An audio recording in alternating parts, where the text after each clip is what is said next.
street, used to dead and seasons big. This is shot in the wall. Let's be street, used to dead and seasons big.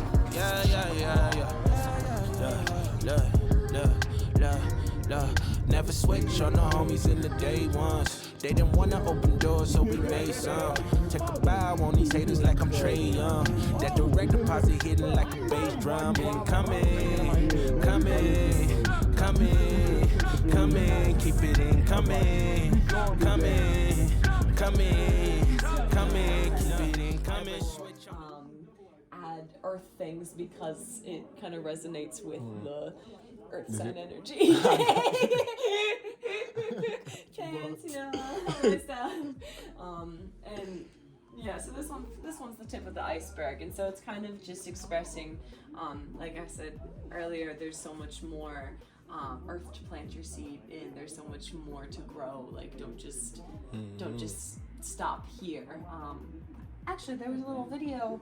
It was a clip from a TV show. I forget which one it is, but the guy was saying, like he was talking about this plant, and he said this plant was originally in my living room, and it was growing and growing and growing, and eventually I was like, man, I think you've outgrown the living room. I think I need to move you outside and like plant you in the ground outside so you can grow some more.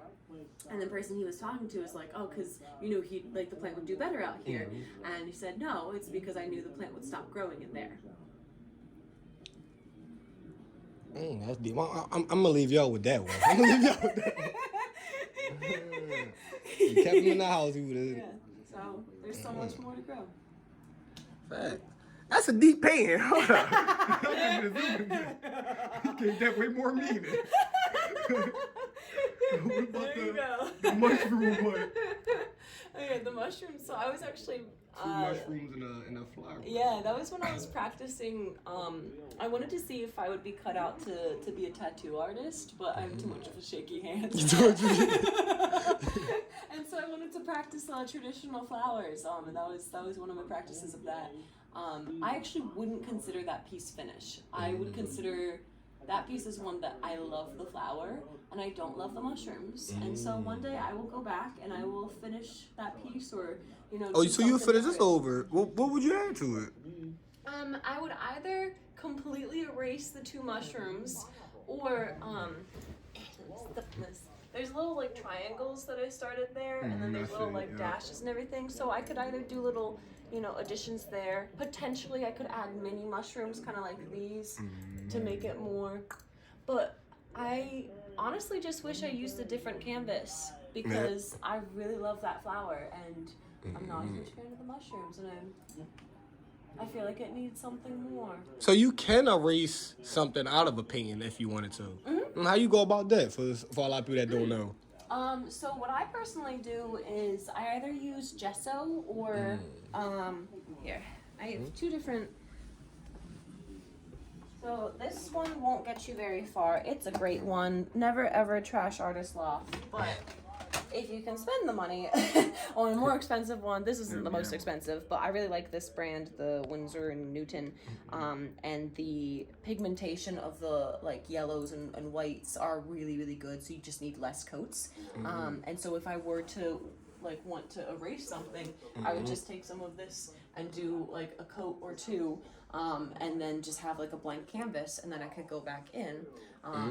Because it's paint, because you add an extra layer, you do kind of need to be a little bit mindful of how smoothly you paint it on, because the buildup of paint does show over time. So like if I were to just trash this painting and paint it white, and then I paint another painting over top, and then I trash that one over time. You start seeing it. Okay, yeah. Yeah. So it's not something you can keep doing over and over again. I got you. But you can do it at least, like, if you don't care about the texture not being smooth, like you can still erase things with just painting over it and then starting fresh. Okay. Yeah. So. Alright, fact. And this one for the people that didn't know. What was this one? Yeah, so this one I made in, I think I was in 8th grade. So I would have been 13. And I was really into this artist, Ava Hess. I think is how you pronounce her last name. And she made a lot of using like raw materials, draping. Like one of my favorite pieces of hers is it literally just looks like a giant room filled with draped string across it. But like the way that she puts it together, something about my brain loves it. And so I wanted to do something that draped string into another and like make it so that it was an expansive piece. So for this one, this is a fabric that I stretched over top of a canvas already, and then I stapled on the back so that it could have that same fabric feel, but it wasn't just a plain white canvas. And then I cut slits into it to be able to fold the yarn and everything through it in a textured way, and that way the right here could pop out purple, and there's still like more security with some of it. And these were one of my favorite things to do.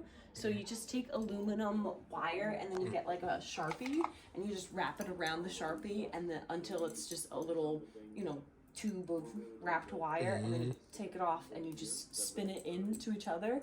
And then create that. Yeah. So I just was really excited when I learned about that. These ones are 2 different spirals, and then I think these ones are like 3, maybe 4. But yeah, so this time in my life I was really inspired by just metal and yarn and all of that because of Ava Hess, the artist. Yeah. And then on this side I did little stitches. I made this. Sometimes I need to fix it because it's so malleable. But I made little stitches and safety pins, because I was also really into like things that would hurt you if you touched it in art too. So safety pins that are opened, and then there's my yin and yang above. This one.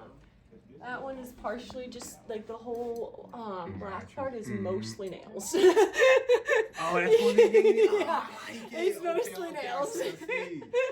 Yeah, so the other side is like more buttons. Thank you. Yeah. Yeah, and yeah, that time I really like making things out of. So my favorite one that I pointed out. Can you explain to them? Yeah.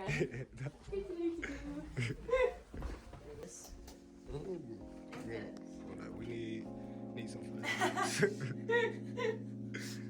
Yeah. You did this too? Yeah, and then the one above the door frame. Basically just painted your. I like this, yo. This you could have decorated yourself. Yeah. Basically. Okay. Yeah, that one I really enjoyed making. This one I really enjoyed making too. Yeah. I'm gonna put these paintings up on Look, y'all, that's my favorite one right here, man. Yeah. Tell the story about this one. How did you get into the creation of this one? So I was really sad. I was really emotionally down, and usually I don't make art when I'm feeling that way, but this specific day it felt correct to whip out the paints, and I just kind of put all of those emotions into this piece, and it was just like I said earlier, it reminds me the character a little bit of the forest spirits from Princess Mononoke. But which also in a way could represent aspects of like even being protected through your own darkness kind of thing. But yeah, so it was kind of just putting all of that negative energy into something so that it could live elsewhere. And it's also one of my favorite pieces because it's full of energy. And I think it's really beautiful also to transmute the dark energy into light. Like that's kind of the spiritual, I guess, that I am of if there's When it comes to that, okay. transmuting energy into yeah, it's like, I got into a car accident a couple months ago, and one of the main things I've been trying to concentrate on is all of the blessings that I've gotten because of this bad situation. And there's so many things that I can count that are so great. And yeah, there's things that are irritating and frustrating, but transmuting that, like, you could concentrate on all the negatives into seeing what blessings came through instead. Sad. And that's also another hand. Oh, another painting. hand. I didn't even see it. Yeah. Yeah, I really like that one too. And that one's also on a wooden board too. So it's not a canvas, but it's just wood. Okay. And that protects this room. Protects the room. Okay. And this one. This one, yeah. So my friend was doing some AI, like digital artwork, and he had a bunch of different examples of silhouettes with silhouettes with a red umbrella, basically. And so I kind of took that. It did take me a couple of months to finish this one, actually, because I wasn't. There felt something felt off. Something felt like it was missing. And then over time, I was able to create more like little tentacle hair things and doing a little hatch texture and adding these. These always make me feel like aliens, like Yeah. And the final touch was the stripes to just give it that sharp. It almost reminds me of like Adidas, but the sharpness, and so I'm really happy with how this piece. I see you did the little, like you said, little little like alien markings. Yeah. No. How long do it take you to usually paint paintings or make a little art? It really depends. I think like something like this take me maybe I could probably finish it in like an hour and a half to 3 hours kind of thing, depending on how complicated it is. Some of them, I think the fastest I finished something in this size with this, because this isn't paint, this is with my alcohol markers. So this takes a lot less time because there's no like drying time in between and everything. You don't have to mix colors. You can blend very easily with it, but you don't have to like go in a palette and like mix and everything. So this takes a lot less time. If I'm using actual paints, acrylic paints, this took me a number of hours, and then you walk away and you let it dry and you come back and you see like what else you need. So I honestly, this was less than 10 hours of like active time on it, but I could say it's probably between 5 to 10 hours of me just being like, what happens next? So when you're doing the paintings, do you feel the hours or do it just I don't feel the time. Yeah, I definitely don't feel the time. It just kind of like I can feel the frustration of it. Like this feels like it's going slower than I want it to, but it's 5 hours just passed by. Yeah, if I'm in the zone, it's just I'm like, oh, the sun's down. Oh, I think time passed. But a lot of times it really takes you out of, or at least takes me out of like real life stuff. And, be in your zone. Yeah. That's it. We can it just like that.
That is basically representing like the concept of we can coexist even though like our chemistry may not seem to be able to do so.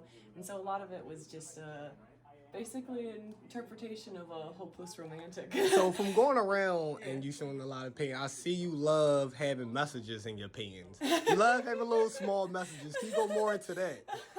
Into how much that means to you and adding them small messages. I think it's It's something that I like when you're journaling, because I feel like I've always been told to journal by like therapists or people that are like, this will help you process through something. And then there's that like, no, it's not gonna help me. It's just a waste of my arm's gonna get tired, blah, blah, blah. But then once you get into it, you're like, oh, right, I forgot I wanted to talk about that. Oh, that was bothering me. I didn't realize it. Oh, okay, let's go into this.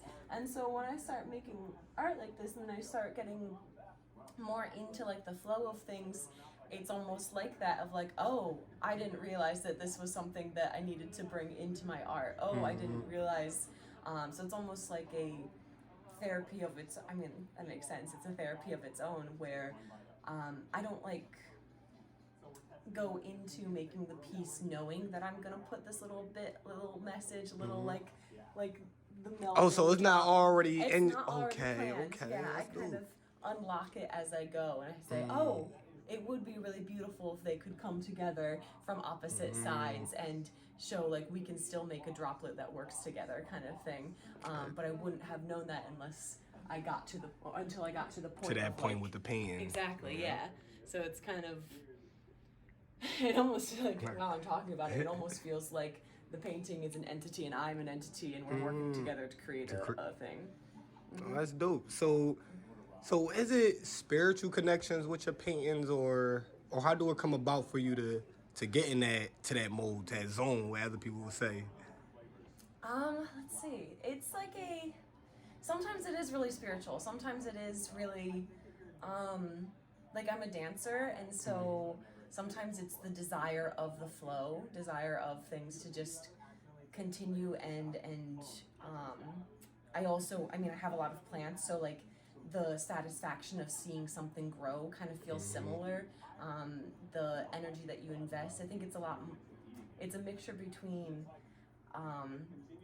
again, sometimes it is spiritual. I have my Hand of Hasma, or actually not, sorry. You got some Hasma pens up here anyway. too. I ain't see all that. You got all everywhere. I like it. This is my Hand of Fatima, and she, That's one, right? Yeah, and it also, I believe, is called the Hasma hand, depending on where you learn about it from. But What does that exactly So- mean? If you can go a little bit more into that. yeah, so that one, I have at least 2 of them in the apartment because they're protection symbols. And so I wanted to keep this sacred space safe, and even, I do believe that like my own belief is what brings it power, kind of thing. So, if for someone it might just be a painting, I'm like, oh, hand with an eye, cool, awesome, great. So almost like having a cross in your house. Yeah. Okay, yeah, okay, I got exactly, you, I got you. exactly. And that one Okay. used to be over there above my door because that's like the protective. Yeah, yeah. Exactly, but it's exactly like the cross. I got Yeah. you. So more into that, are you religious? I'm a spiritual, not religious. Look, I like it. Yeah. I like I was raised in an evangelical Christian household, but my experiences in life haven't brought me into that opinion like my family. So yeah. Oh, so your family more religious than? Okay. Yeah, I was Okay. raised around. Yeah, but I got you. we all kind of like in our, as we've aged, have found our own opinions and different meanings. Yeah, and different views, exactly. Fair. And although at times I do say like, well, technically I do think that some of the teachings of Jesus are things that you probably should follow because he's got some wise words, but there's a lot of things I might disagree with as well, or a lot of like ways about going through life that I might disagree with, and then also things that are just like, I guess it's just not for me and it's for you, and that's fair. totally okay. And I agree with that too. Everybody different. Exactly. And the paintings on the wall. Yeah. The paintings on the wall. Alright, wait. To start from this one, the mountains. That one's more of a, I think I was painting, I'm pretty sure this is when I was painting with a friend, and so sometimes I just want to, if I'm like, painting to spend time with somebody, I gravitate towards things that are like of the earth or inspire me of earth. That's why like I also have a lot of suns, like of course I resonate with suns, but just bringing earth into my pieces, and I love adding space. You love adding space? Okay. Yeah, so there's like little planets and stuff, and the pink it like kind of reminds me of the Aurora Borealis, but because I can't, well, at least I think that I can't do it just yet. Like I can't paint it as accurately as I'd like to. So sometimes I just do things like inspired off of, if it doesn't actually look like the Aurora Borealis. Okay. But, I got you. yeah. Before we go into the next one, Yeah. what's this going with the lamp? I like that. Yo, Thank you. So- why everything is a pain in here? Everything is like Yeah, you didn't even ask it on my wall monster over there yet. Well, I ain't see that neither. Like, what a little monster? Just look behind this palm tree, you know? Just right there. Oh, look. Yeah. Got more pain high. Yeah, exactly. Okay, that's this dope. This one took me a little bit over a year to finish. I started it and then I hated it. So how did you do this? Is this regular paint or I used like? acrylic Okay. paints, yeah. I got you. Dude. Yeah, I used acrylic paints. I wanted it to be like a monster that had teeth on both sides, like gobbling something up. But once I started doing it, that vision just kind of crumbled, and so then I got like the artist block for this one, and so I just sat there unfinished for like over a year. You just kept it like that. Yeah, I like it. it was like mostly, I think there was like green, and there was mostly just like the white first coating of everything. And then one day I just was like, you know what, I think I know what I want to do. And then I just mixed some colors together and finished it within the afternoon. Okay. But yeah, he's my little monster that's on the wall, and he's gobbling up this moon, because there has to be a moon. It always gotta be a moon. It has to be, of course. But he's like, and he kind of gives off like little Kirby energy, you know, too. Yeah, he does. Yeah. He does. She be sitting up. Yeah. So the I like that too. I was imagining that these stairs would be like for little tiny people to climb up and then walk on this platform, climb up, and like they're doing construction in his brain. And he's just like, like ding, ding, ding, ding, ding, ding. And so he's like not doing well, but then there's also a lot of work going on internally that, you know, like even though he can't escape what's happening, it's almost like have you ever lived in a house that's under construction? And so you just can't really get that comfortable because everywhere is just unfinished. So it's kind of like that feeling. Yeah, just being uncomfortable. And that trying to be comfortable while being uncomfortable. Yeah, I got yeah, you. exactly. I got you. Yeah, that one. Yeah, and then this one was just kind of urged off of like the high that I got off of finishing that one. So this one's a little less like inspired, but I wanted to play around with the same technique that I was working with on that one.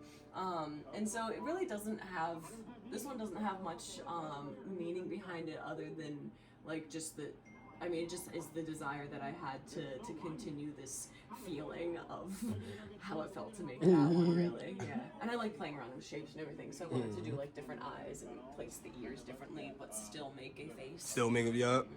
Yeah. I'm shy. I ain't really gonna show too much. It's just gonna be for me, or.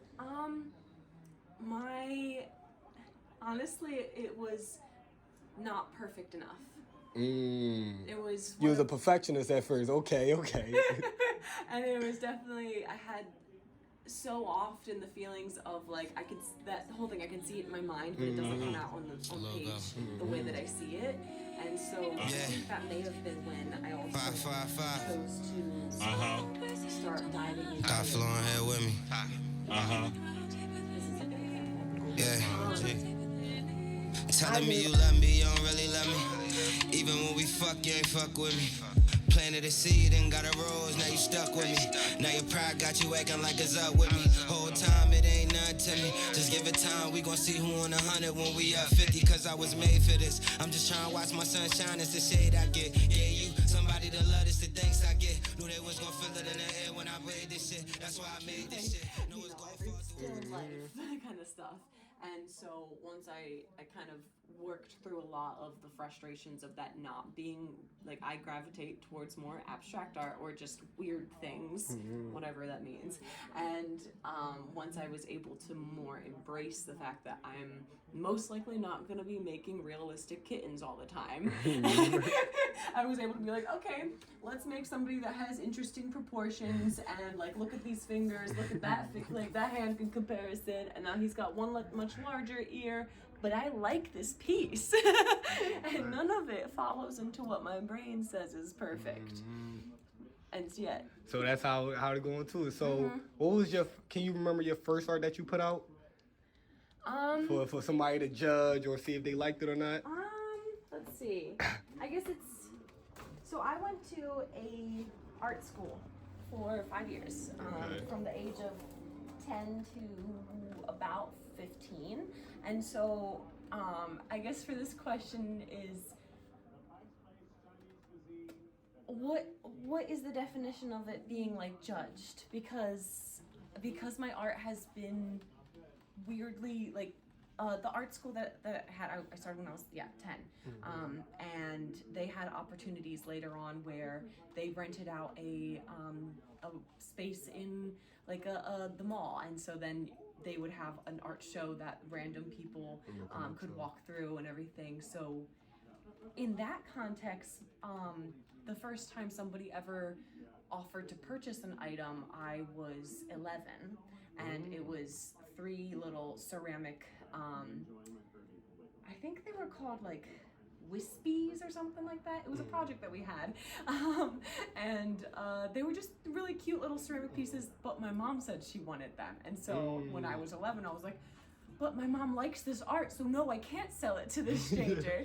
But that, I think, is probably my first experience with like somebody that I didn't even know being interested. Get your art. Yeah. Right. I do feel like I'm in a really lucky position that I did get to go to this art school. Like, it was a free art school, and you could stay in it only if you had good grades, kind of thing. But it was still free, you know. So, and I think I benefited a lot from being able to be in that school. It had opportunities from dance to acting, singing, learning instruments, and then 2D art, 3D art, just only ceramics class. It had a lot of opportunities. And so I did get a little bit more exposure to strangers, like with my art, because of that. And I think coinciding with that, I also feel very lucky. I think that may have helped me work through, like, I don't need somebody to judge my art. Yeah, I don't need someone to judge it. I'm open to hearing opinions about my art, but my art's never really created for somebody unless it's a commission, and I only accept commissions that I know I can put myself into it, kind of thing. I'm not gonna do something that's flat just for the money, kind of thing. No, fair. Yeah. So go more into about your art and for the money, and when it comes to being a professional and the money aspect and the pressure that comes with it. How do you face them challenges and try to find that balance of, I'm not just gonna do a piece just because somebody just gave me $1,000. Yeah. You know what I'm saying? $1,000. Yeah. So Again, I feel like a lot of this is gonna be like, I feel very lucky. So I currently have a job that pays my bills, and that, like, I'm stable with my main occupation, and so I think that allows me to pick and choose. And like the 2 commission pieces with the tiger and the horse, I told her, I'm not sure if I'll be able to do this, but I'll try my hand on it. And if I come in and with a piece, then that's a yes, I can do this commission for you. And because she's somebody that brings me a lot of joy as a person, it was a lot easier for me to put, like, my love into the piece. A long time ago, whatever, a little while ago, I was doing, like, casual modeling work, and I would just collaborate with photographers and all of that, and we would just make art together, and I would, along the line, I would also pick and choose who I wanted to collaborate and everything. But once it got to the question of, do you want to pursue this as like going into an agency or even just setting rates for your modeling, once I had that question like brought up, it helped me identify that a lot of things I don't want to do for the goal of getting money because it brings the joy out of it. Fair. And so that's kind of just where I am with a lot of my art. If the joy is brought out of it, then you won't get your piece and I won't even care about the money. And so that's how I'm able to pick and choose. Like that's how I'm able to be like, no, I know you're gonna send me $1,000, but I literally can't be proud of the work that I give you because I do not have that joy that I need to make this art. And so that's kind of like what stops me, or you know, that's where my boundaries. So is it an end point with your art to, okay, I just want to get these amount of pieces, then I'm done with art, I'll move on to something else, or this will forever be something you're going to keep mastering and sharpening that skill? Thing. Okay. Yeah, it's definitely a forever thing. It's one of the... 555. Got flowing here with me. You can't escape it. Yeah. I can't escape it. Telling me you love me, you don't really love me. Even when we fuck, you ain't fuck with me. Planted a seed and got a rose, now you stuck with me. Now your pride got you acting like it's up with me. Whole time it ain't nothing to me. Just give it time, we gon' see who on 100 when we up 50. Cause I was made for this. I'm just trying to watch my sun shine, it's the shade I get. Yeah, you, somebody to love this, the thanks I get. Knew they was gon' feel it in the air when I made this shit. That's why I made this shit. Know it's gon' fall through. I'm grateful that I feel so comfortable creating the art that I create, because I know there was a time period where I felt really discouraged that I couldn't make like the bouquet of flowers. I couldn't make all of the different things that I thought was what art was supposed to be, and instead I was able to move past that and really get into the, no, this is just part of your like internal soul, is just an artistic soul, so express it however you desire to express it. That's why I also dance and like I got you. So I was gonna say, did that come from early childhood, or as more as you got older, you like, okay, that's who I am. I'm an artist. Let me stop faking it. Let me stop trying to jump around everything. Yeah. It's definitely something of from childhood. I have like a lot of. Yeah, it's from childhood. I always loved creating, and I always loved two different things: creating and playing games. Were my big things as a kid. Like board games, card games, kind of thing. And later on, I was able to dive into video games. Yeah, I want to more. So yeah, it was something that really kind of wonderfully was just like, it was ingrained in me since a child that I'm gonna just pick up this blow pen and make this thing out of a stencil on this piece of paper, and it's gonna be really fun. And then it's one of those things that you just naturally start gravitating towards when you're a kid, and then over time I've been able to adjust and hone, and again, make art that I really actually start to like, or find more pleasing to create and all of that. But it's definitely something that has been with me through my whole life. Through your whole life? Yeah. So for that 12-year-old girl, they got a lot of similar passion you had, but hitting to a lot of them same hurdles, or even with the confidence of just getting the art pieces out there, just showing people. What would be your 3 best advice to them? I think the first one is, don't care so much about what they're gonna say. That's a big one. Yeah, it's like Can you go a little bit more deeper into that? So, what you mean by not caring so much as far as what they say? Actually, I have written on this mirror the 4 agreements. The first one is be impeccable with your words. The second one is don't take anything personally. Third is don't make assumptions, and the fourth is do your best. So the don't take anything personally, it represents don't take anything that, like, if somebody insults you, don't take that personally. If somebody compliments you, don't take that personally. It's their exterior opinion shouldn't be what a deciding factor for you. And so for a very long time, I really struggled with, and especially at that 12-year-old age and that cluster of years, I really struggled with the influence of the opinions of like the people directly around me. So if somebody said, "Oh, I don't like when you use the color red in your artwork," then that would tend to put me in kind of like a panic of like every single piece that I've made that has the color red is shit. And it would be like, I make my brain go into a, oh my word, I'm failing because I'm using this color red and I should have been using different tones of purple and I should have been using different, all these other things, and like making that such a huge deal when it's not, because I didn't know how to validate myself or my work. I didn't know how to be proud of what I was creating. I needed somebody else to be proud of me before I could be proud of myself. And so not caring so much about people's opinions about my piece and the like soul energy that I put into it would be something that my young self could really benefit from. Yeah. That'll be the second one. Okay. I sound like awful. Like, all right, chop.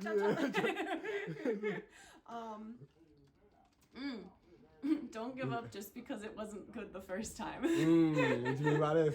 So just keep going at it. I still struggle with this, but I struggled so much more before, because I do have that perfectionist thing within me of if it's not absolutely perfect that first time, I have no interest in it ever again. I drop it, it's gone, burn it. On to the next one? Yeah, exactly, I'm done. Nope, don't like it, I hate it. Send it into the trash can, thank you, goodbye.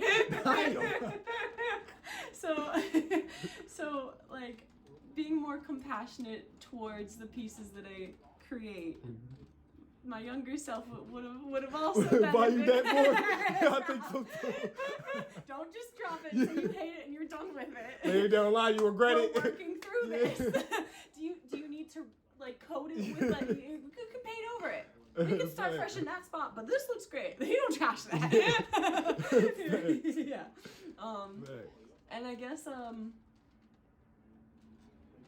the last one would probably be, your resilience truly is going to benefit you, so hold on to that and cherish that. Okay. So, look, that's all the questions I got. Let's go more into the pieces. Let's go. We did these. Yeah. Do you want to look at my noses? My drippy noses? No. All right, let's start for this drippy one. noses. So what you mean by drip? So go more into the drippy noses. What's the drippy noses? So my little drippy noses. I wanted to make shapes that were connected to noses, and so the nose is the personality, basically. This one kind of reminds me of Father Time, and like he also, I imagine him to be in more of like a wintry place because he's got cold, that air coming out. This one's inspired off of me because I have a nose ring. And